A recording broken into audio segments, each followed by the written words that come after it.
What if the heaviest thing you carry right now is a ghost? Have you ever noticed the strange, quiet panic that sets in when you finally step away from the life you knew?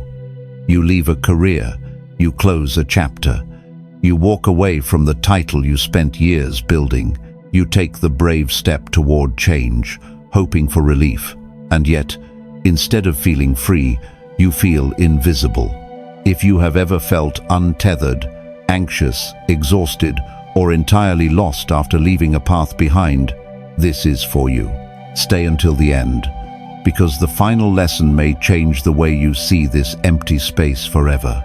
Most of your suffering in this season of transition is not caused by the uncertainty of the future.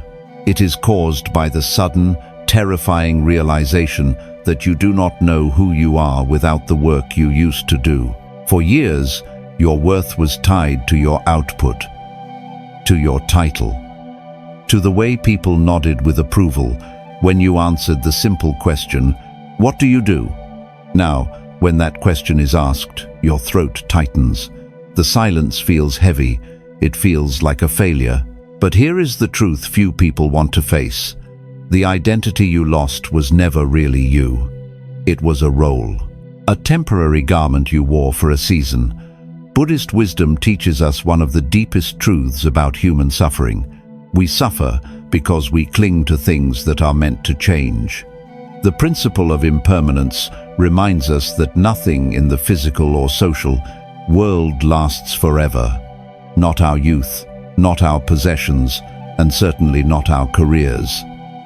Yet, we attach our entire sense of self to a job, a status, or a daily routine. We mistake the costume for the actor. We believe that if the title disappears, we disappear with it. Imagine a great tree at the edge of autumn.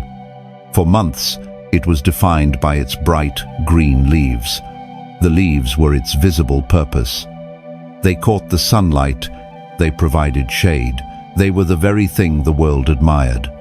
But when the season changes, the tree must let the leaves fall. If the tree believed it was only its leaves, it would feel naked, useless, and terrified of its bare branches. It would view the autumn winds as a tragedy. But the tree knows better. It drops the leaves not because it is dying, but because it is gathering energy deep within its roots to grow something entirely new. The empty branches are not a sign of failure. They are a sign of readiness. You are in the autumn of your identity. You have stepped out of the office, the creative hustle, or the tireless routine that defined your waking hours. And right now, the bare branches feel terrifying. You feel stripped of your value because the world taught you to only measure your worth by what you produce. Think about your own life. Ask yourself, who are you when the uniform comes off? What is left when you strip away the emails, the meetings, and the expectations of your past? What are you so afraid will happen if you simply exist without a label? Stop, breathe. Observe the fear of being nobody without letting it consume you. Let the feeling of emptiness rise without making it your permanent identity. You do not have to chase a new title right this second. You are not empty. You are simply unburdened. Because true peace is not found in quickly finding a new label to hide behind. It is found in learning how to stand comfortably in the unknown. But shedding the old skin is only the first step. The real challenge comes when the silence sets in, and the mind desperately tries to rebuild the walls you just tore down. And this is where the next truth begins. What if the person you are grieving right now never actually existed at all? Here is a truth that can feel unsettling, yet profoundly liberating. The identity you feel you have lost, the title, the reputation, the professional you was always an illusion. It was a story you told yourself, and a story you told the world, until you both believed it to be permanent. When you leave a career, the hardest habit to break is not the daily commute or the endless emails. The hardest habit to break is the desperate need to be a fixed, definable thing. You wake up on a Tuesday morning, with nowhere you are forced to be, and panic sets in. You feel a frantic urge to immediately rebuild your resume, to start a new project, or to quickly find a new label so that when someone asks you who you are, you have a solid, acceptable answer. You feel a deep, hollow ache, convinced that because your old life is gone, your very self has vanished with it. In Buddhist thought, this specific suffering comes from the illusion of the permanent self. We spend our lives trying to carve our identities out of stone, believing that if we can just become solid enough, important enough, or successful enough, we will be safe. But Buddhism reminds us that the self is not a monument. It is a flowing stream. There is no permanent, rigid you that must be protected, defended, or mourned when circumstances change. You are allowed to be fluid. You are allowed to transform. Imagine a river moving steadily through a narrow, rocky canyon. For miles, the river takes the shape of the gorge. It is fast, aggressive, and highly directed. If the river could think, it might say, "I am the canyon river. I am narrow, I am fast, and this is my only purpose." But eventually the river flows out into a wide, quiet valley. The water slows down, it spreads out, it becomes completely still. If the water clings to its old identity, it will feel like it is dying.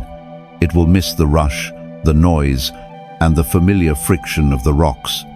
But the water has not died. It has simply changed its shape to meet the new landscape. It is still water. It is simply resting before it reaches the sea.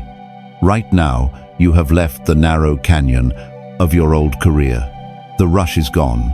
The friction of deadlines and expectations has vanished. And in this wide, quiet valley, you feel lost. You miss the stress because the stress gave you a shape. You are confusing the loss of speed with the loss of substance. Think about that. Are you actually mourning the loss of your true self? Or are you just mourning the loss of a very familiar exhaustion? Ask yourself, what would happen if you stopped trying to quickly pour yourself into a new mold? What if you allowed yourself to just be the quiet water for a little while, without needing to justify your existence to anyone?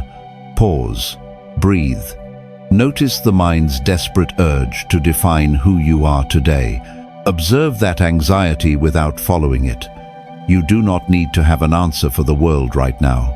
You do not need to wrap yourself in a new title just to make other people comfortable. Let life meet you in this formless place.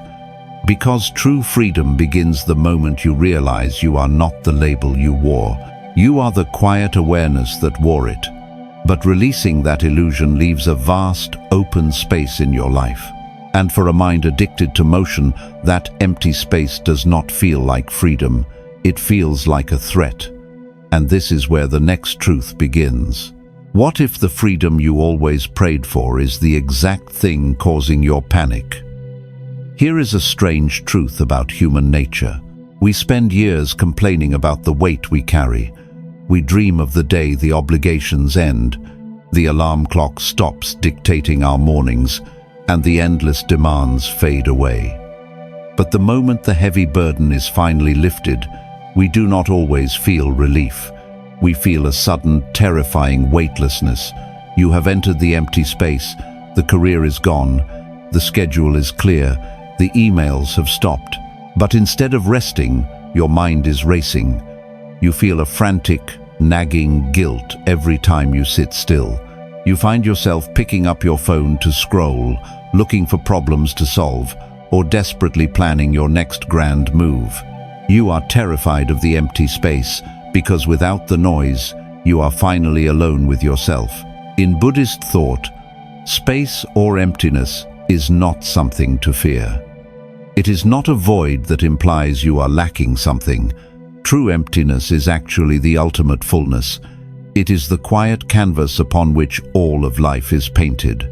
We suffer because we are deeply addicted to the clutter. Our minds are conditioned to constantly grab, hold, fix, and react. When there is nothing urgent to react to, the mind panics. It believes that if it is not busy, it does not exist. Imagine a room in an old house that has been packed floor to ceiling with heavy, dark furniture for decades. The room is cramped, dusty, and difficult to move through. One day, you gather your strength and finally drag all the old furniture out.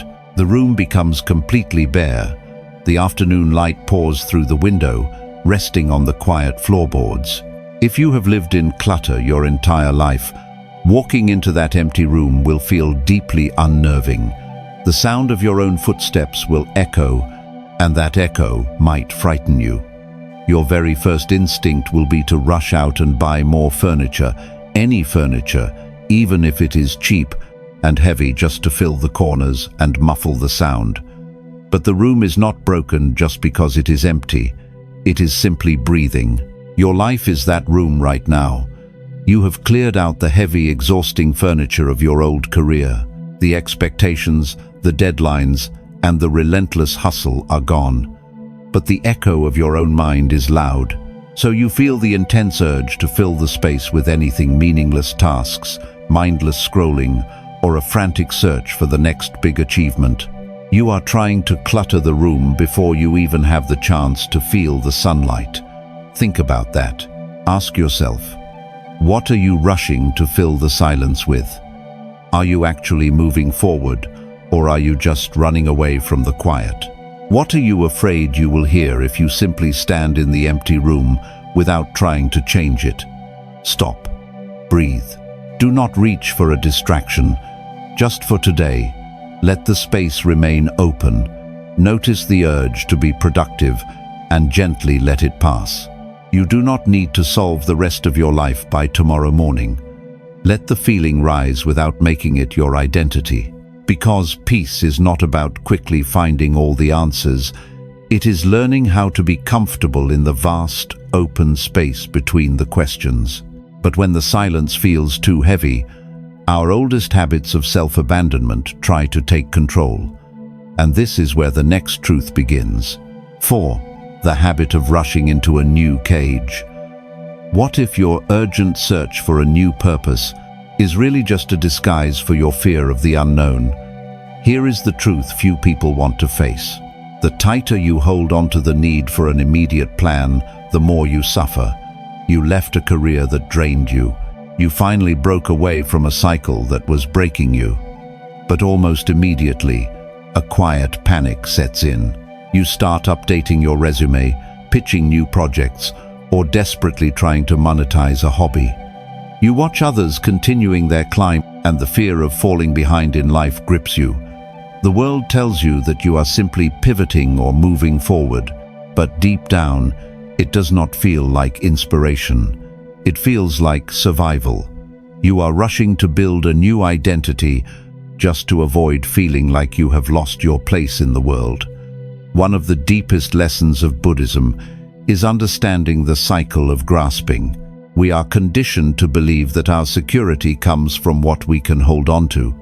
When we lose one attachment, our immediate reflex is to frantically grasp for another. We believe that if we just find the right label, the right job, or the right routine, we will finally feel safe. But Buddhism reminds us that the grasping itself is the source of the anxiety. You cannot hold on to the wind, and you cannot force the future to arrive before its time. Imagine a bird that has lived its entire life inside a cramped, heavy iron cage. For years, its world was defined by the bars. One day, the door is finally left open. The bird flies out into the vast, boundless sky, but the sky is overwhelmingly large. There are no walls. There are no familiar boundaries to push against. Terrified of this infinite openness, the bird frantically searches the horizon, not for a tree, but for another cage. It flies into a new enclosure and pulls the door shut, mistaking the familiar feeling of confinement for safety. How many times have you done this? You escape an exhausting routine, only to run straight into another exhausting pursuit because the open sky of your life feels too intimidating. You trade one source of heavy expectation for another. You tell yourself you are being productive. You tell yourself you are securing your future, but you are really just locking yourself back in a cage because you do not yet trust yourself to navigate the open air. Think about your own life right now. Ask yourself, are you moving toward a new calling? Or are you just running away from the quiet? If you take this new opportunity, are you choosing it out of joy? Or are you choosing it because you are afraid of being a bird without a cage? What are you still holding on to that keeps dragging you back into the dark? Stop, breathe. Observe the urge to rush, but do not act on it. Do not try to force the door open to a new life before you have even rested from the old one. Stop trying to control the timing of your journey. Do your part, then release the outcome. Let the pressure pass without becoming the pressure, because true peace is not found by replacing your old chains with new ones. True freedom means letting the dust settle. It means standing in the open sky and waiting until you can hear something you have ignored for a very long time. And this is where the next truth begins. 5. Making friends with the silence. What if the silence you are trying so desperately to escape is the only place where your true self can finally heal? Here is the truth few people want to face. We do not just miss the work, we miss the noise. For years, your days were scored by a chaotic soundtrack. The ping of emails, the urgent phone calls, the endless meetings, and the steady stream of people needing something from you. It was exhausting, yes, but it was also a perfect distraction. The noise of your career kept you from having to listen to your own mind. Now the noise has stopped. No one is asking for your immediate attention. You are no longer the one putting out fires. And in this sudden, profound quiet, you do not feel peaceful. You feel panicked. You find yourself turning on the television to fill an empty room, aimlessly scrolling through social media, or seeking out drama just to feel the familiar rhythm of a crisis. You are terrified of the silence because, for the first time in years, you are alone with your own thoughts.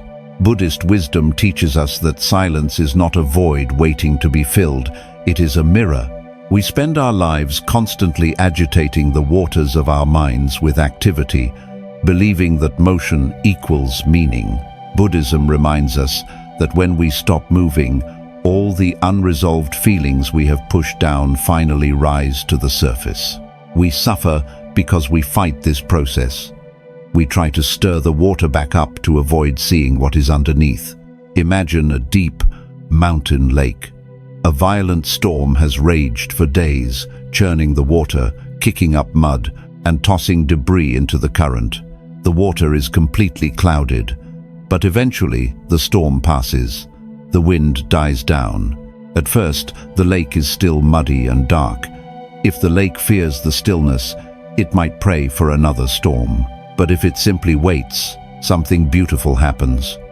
In the deep quiet, the mud slowly sinks to the bottom. The debris drifts away. And eventually, the surface of the lake becomes so perfectly still, it can clearly reflect the moon.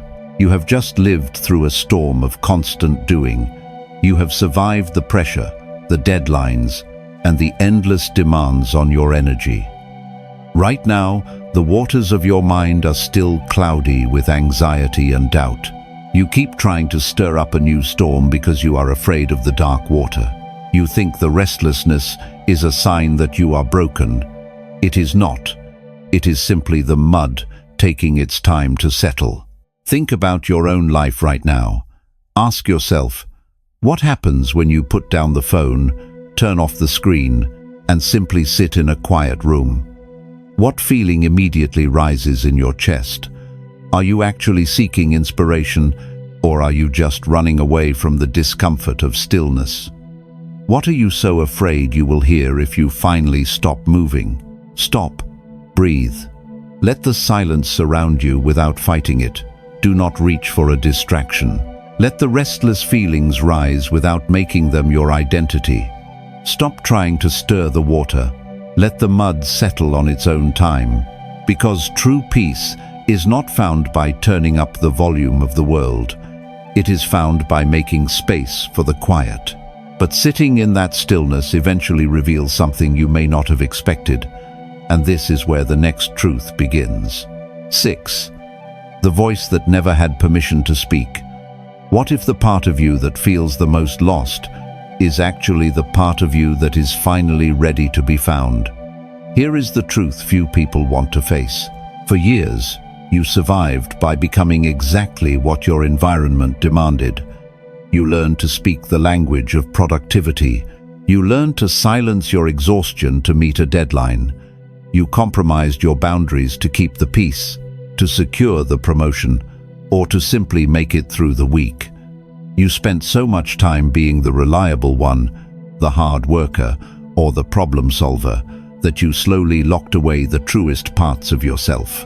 Now that the heavy demands have vanished, you expect to feel a sudden surge of passion and direction. Instead, you feel entirely blank. You ask yourself what you actually want out of life, and your mind gives you nothing. You mistake this blankness for brokenness. You think you have lost your passion, but you have not lost it. You simply forgot how to listen to a voice you silenced a long time ago. Buddhist wisdom teaches that beneath the loud, demanding mind of our conditioned habits, there is a quiet, unchanging, true nature. We suffer because we identify completely with the noisy roles we play, ignoring the silent observer within. In Buddhism, the path to peace is not about creating a new, better version of yourself. It is about peeling back the layers of expectation to reveal the self that was always there, the self that does not need a title to be worthy. Imagine an old, deep spring that has been covered by heavy stones for decades. The city above grew busy. Heavy roads were built, noise filled the air, and the spring was entirely forgotten. Because the stones are so dense, the water deep inside cannot reach the light.